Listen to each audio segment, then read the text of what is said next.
Otrdien, 10. septembrī pēc 2 nedēļu pārtraukuma darbu atsāks East Metal, tā ziņo uzņēmuma vadītājs Edvards Rimša. Rūpnīca strādās normālā režīmā. Uz jautājumu, vai visi darbinieki atgriezīsies, uzņēmuma vadība nevarēja atbildēt. Lieta tāda, ka specialitātes, kurās strādā rūpnīcu strādnieki, meitinātāji, virpotāji, atslēdznieki, ir ļoti pieprasītas, un ne tikai Daugavpilī. No neoficiāliem avotiem zināms, ka daudzi cilvēki nesagaidīja labas ziņas no darba devēja un atrada citu darbu.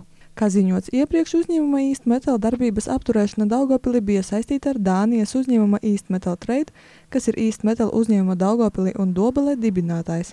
Dānijā tika ierosināta maksātnespējas procedūra. Jāpiebilst, ka pagājušajā nedēļā 2 Latvijas uzņēmumiem tika uzsākta tiesiskās aizsardzības procedūra, kas paredzēta, lai aizsargātu Daugavpils rūpnīcu no iespējamā bankrota un kreditoru prasībām līdz uzņēmuma pilnīgai atjaunošanai.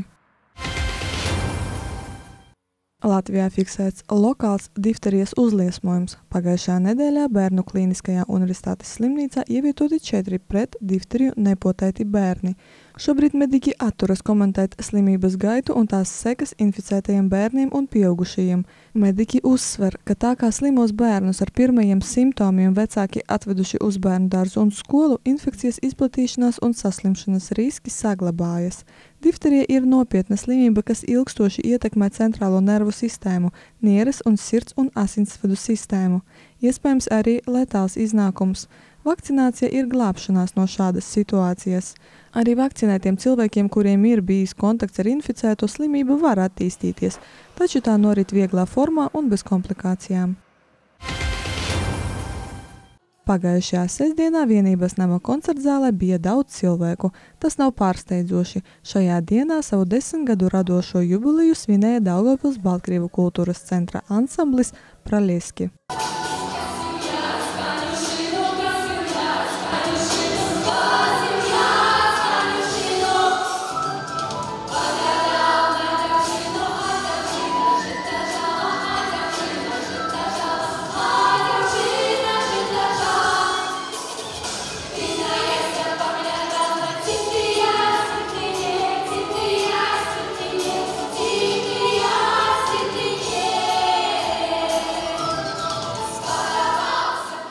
Vokāli instrumentālais ansamblis Pralieski izveidots 2014. gadā. Repertuārā ir baltkrievu tautas dziesmas, folklora un mūsdienu dziesmas.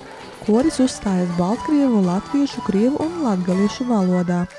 10 darba gadus kolektīvs bija dalībnieks neskaitāmos valsts kultūras pasākumos, piemēram, vispārējos latviešu dziesmu un deju svētkos, Latvijas mazākumtautību svētkos, kā arī daudzos citos pasākumos Latvijā, Lietuvā, Igaunijā un Baltkrievijā.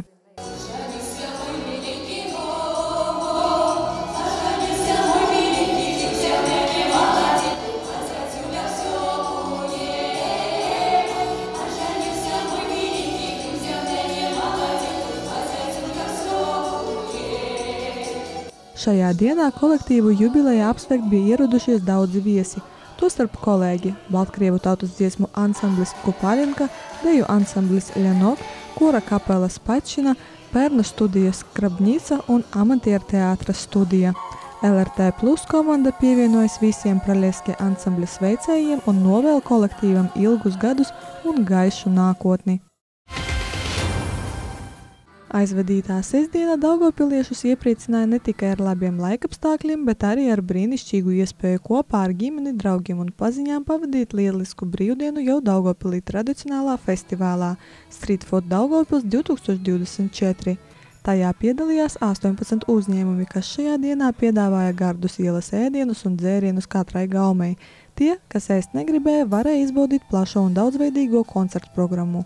Man liekas, tajā mirklī, kad ir saule un vienkārši fantastiski laikapstākļi, tad ir grūti un sarežģīti nenākt uz pasākumu un nebaudīt svētkus.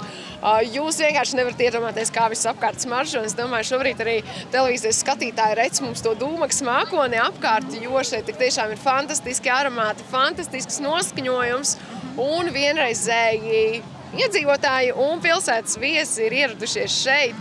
Tā ka es domāju, vēl līdz vakaram viss plūsma, protams, mainīsies, nāks vēl klāt un dosies kādi vēl kaut kur tālāk. Bet kopumā šis festivāls nav tikai šis skaļais nosaukums street food, ielas ēdiens. Tie ir svētki ģimenēm, tie ir svētki jauniešiem, tie ir svētki vienkārši labai kompānijai kopā ar draugiem vai atnākt un pabaudīt to, ko var darīt mūsu pilsētā. Mēs visi mīlam labi pārēst, jo kā Velti saka, ka pārēst cilvēks ir laimīgs cilvēks un tā, nākam visi baudam šos svētkus un tiešām viens otram smaidam un lai diena būtu izdevusies. Tie, kas šajā dienā ieradās uz festivālu, nebija vīlušies, un runa pat nav par ēdienu, garšīgu, lai arī kalorijām bagātu, bet arī par izklaidi, koncertu programmu un par pašu atmosfēru. Daugavpils pilsētnieki un viesi pasākumu atzinīgi novērtēja. Tas kaut kas jauns priekš Daugavpils, jā, un tas ir kārtējais festivāls, jā, bija alus svētki, tagad street food festivāls. Jā, tā kā, protams, kaut kas pozitīvs notiek un forši. Un jums kā? Patīk. Ko tieši patīk? Patīk, ka laiks labs ar bērniem kopā var izrauties festivāls gan bērniem, gan pieaugušajiem.